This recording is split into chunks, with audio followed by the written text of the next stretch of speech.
আসহাবিহি ওয়া বারিক ওয়া সাল্লিম। মহান আল্লাহ রাব্বুল আলামিনের দরবারে লাখো কোটি শুকরিয়া।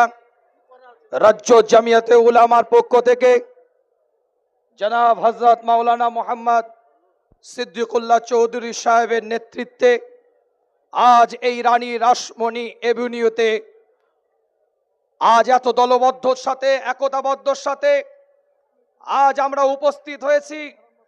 অল্প সময় কিছু কথা আপনাদের খেদমতে আজ বলতে চাই।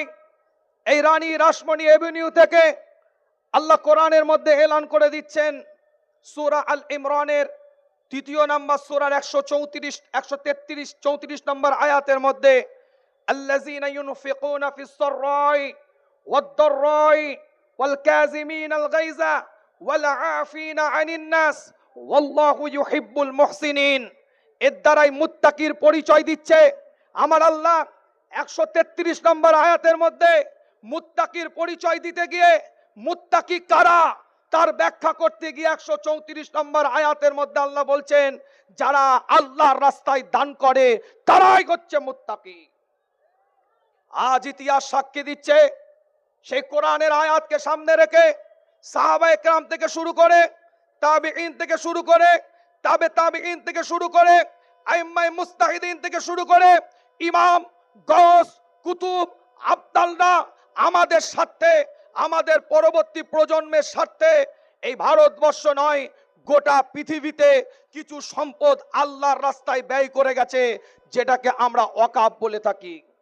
খুব স্বল্প সময়ের মধ্যে বলতে চাই, ওয়াকাফ অ্যাক্টের উপরে আলোচনা করেছে।